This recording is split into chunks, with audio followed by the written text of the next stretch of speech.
नमस्कार मित्रांनो, आज आपण अर्थव्यवस्था आणि अर्थव्यवस्थेचे स्वरूप कसे राहतात, काय राहतात याच्याबद्दल चर्चा करणार आहोत. मित्रहो, इथे ज्यावेळेस आपण देशाचा विचार करतो तर अर्थव्यवस्था देखील 3 वेगवेगळ्या विभागात विभागली गेलेली आहे असं आपण याला बोलतो. काही देशाची अर्थव्यवस्था ही बळकट अर्थव्यवस्था, त्यालाच आपण विकसित अर्थव्यवस्था असं म्हणतो.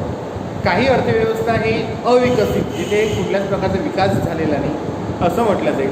आणि काही अर्थव्यवस्था अशी असते की जी विकासाच्या दिशेने जात असते, त्याला आपण विकसनशील अर्थव्यवस्था असं म्हणतो.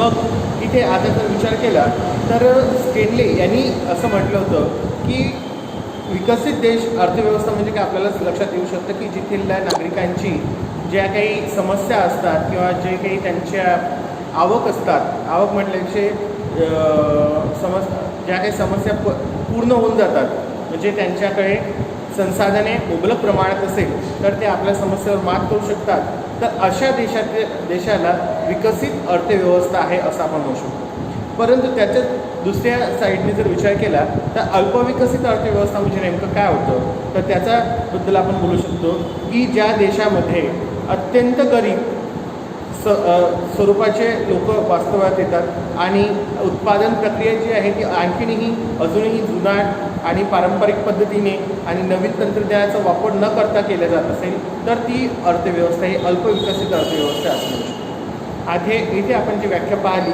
जी की युगान स्टेनले यांनी जी मांडली होती, त्याच्यावरून आपल्याला असं लक्षात येतं की ज्या देशामध्ये पारंपरिक पद्धतीने अजूनही उत्पादन केलं जातं तिथे नक्कीच उत्पादन क्षमता त्या देशाची कमी राहत असते. आणि उत्पादन क्षमता कमी असली त्याच्यामुळे त्याच्या देशातील विकास हा चांगला ज्या प्रमाणात पाहिजे त्या प्रमाणात होत नाही. हे एक सगळ्यात मोठं दुर्दैव आहे असं म्हणू शकतो. आणि याचा परिणाम असा दिसून येतो की त्या देशातील गरिबी ही सातत्याने वाढत जाते आणि नैसर्गिक संसाधनाचा आणि सामग्रीचा कमतरतेमुळे संपूर्ण तंत्रज्ञानाच्या कमतरतेमुळे उत्पादन क्षमता हे देखील परिणाम त्याच्यावर झालेला आपल्याला दिसून येतो. म्हणजेच आपण समजू शकतो की आपल्याला जर उत्पादन क्षमता वाढवायची असेल, आपल्याला जर विकसनशील देशातनं विकसित देशाकडे वळायचं असेल तर आपल्याला आपली जी तंत्रज्ञान पद्धती आहे किंवा जी उत्पादन पद्धती आहे याच्यामध्ये बदल घडवून आणणे हे अत्यंत गरजेचं आहे, हे अत्यंत आवश्यक आहे. मग आता ज्यावेळेस आपण अविकसित हा जो शब्द वापरतो तो हा खूप अपमानजनक शब्द आहे असं आपल्यास वाटून येतं. कोणी आपल्या देशाला अविकसित म्हटलं तर आपल्यालाही वाईट वाटतं. तर याला पर्यायी शब्द म्हणून आता अल्पविकसित हा एक पर्यायी शब्द तिथे वापरण्यात आलेला आहे.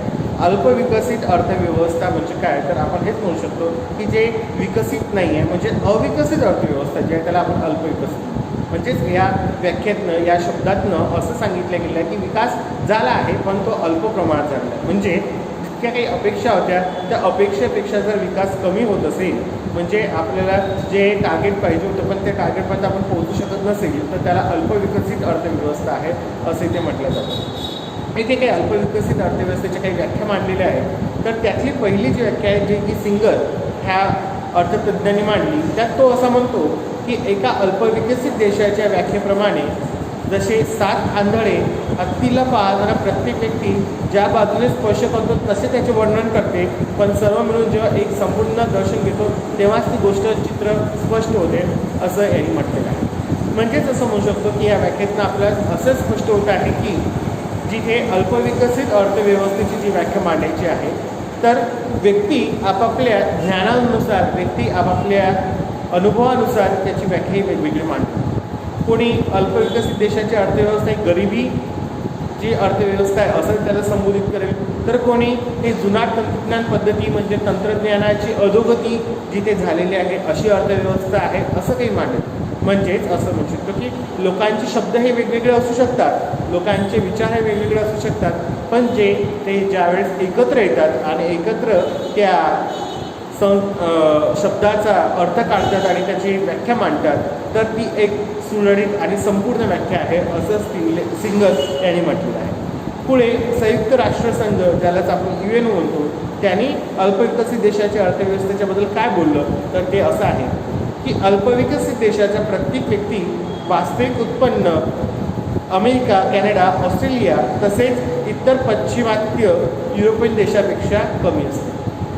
आता जे काही युरोपियन देश आहे, जे विकसित झालेलं आहे, ज्यांचा दरडोई उत्पन्न हे क्षमतेचा परिपूर्ण वापर करून एका लेवलपेक्षा जास्त आलेले आहे, जे अपेक्षित लेवल होते त्याने गाठलेले आहे, त्याला आपण विकसित देश म्हणतो.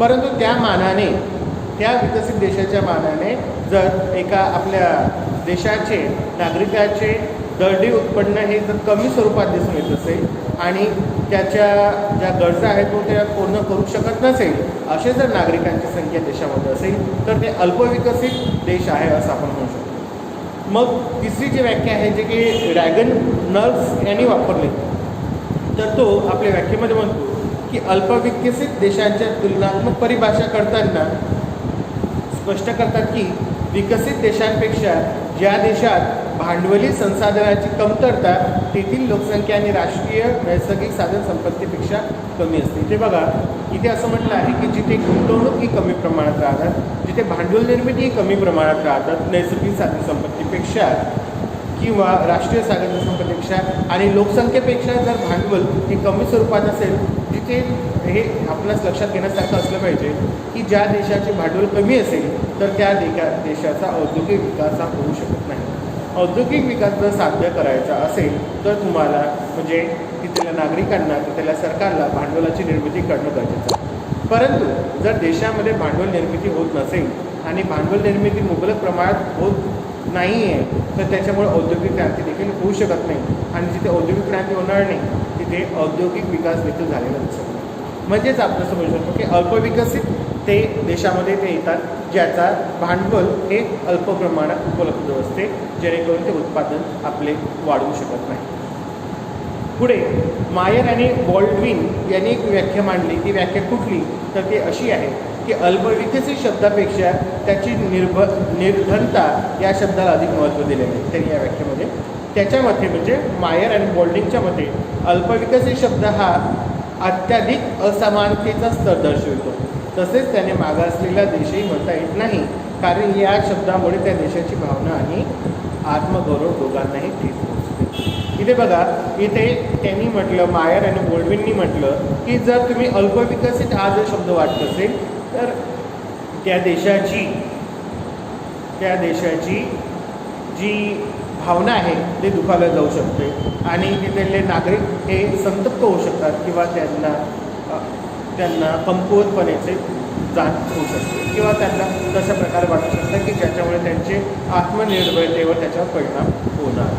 परंतु यांनी अल्पविकसित या शब्दाची ज्यावेळेस त्यांनी स्पष्टीकरण केलं तर त्याच्यामध्ये त्यांनी म्हटलं की अत्याधिक असमानतेचा स्तर हा अल्पविकसित देशांना दिसून येतात. म्हणजेच असं म्हणू शकतो की या देशामध्ये दोन वेगवेगळे गट कार्यरत असतात. एक भांडवलवादी असतो, त्यालाच आपण असं म्हणतो की श्रीमंत वर्ग गट, आणि गरीब वर्ग गट जो की मजुरांचा असतो, जो कामगारांचा असतो. इथे अल्पविकसित देशामध्ये या दोन्हीही गटांमधील जी आर्थिक दरी आहे ती आपल्याला वाढलेली दिसते किंवा ती वाढत जात असलेली आपल्याला दिसून येते. म्हणजेच इथे असं म्हटलं जाईल की जो श्रीमंत वर्ग असतो तो अधिक श्रीमंत होतो, परंतु गरीब वर्ग जो आहे तो आणखीन गरिबीच्या दिशेकडे जाताना आपल्याला दिसत असतो. हे एक अल्पविकसित देशाचे एक वैशिष्ट्य आहे. पुढे जॅकब वायनर यांनी एक आपली व्याख्या मांडली. त्या व्याख्येमध्ये तो असा म्हणतो की अल्पविकसित देश तो देश आहे जिथे मोठ्या प्रमाणावर भांडवल, श्रमशक्ती किंवा अधिक उत्पादन संसाधनाच्या सहाय्याने उत्पादन करण्याची संधी असते, ज्याद्वारे वर्तमानातील लोकसंख्येच्या राहणीमानाला उंचावता येते. तसेच प्रतिव्यक्ती उत्पन्न थोडे जरी अधिक असले तरी राहणीमानाचा स्तर स्थिर ठेवणे जास्तीत जास्त लोकसंख्येचा निर्वाह होऊ शकतो. अशी जी अर्थव्यवस्था आहे ती अल्पविकसित आहे असे असं म्हणणार. म्हणजे तो असा म्हणतो की येथील रोजगाराचे पूर्णपणे वापर झालेला नसतो.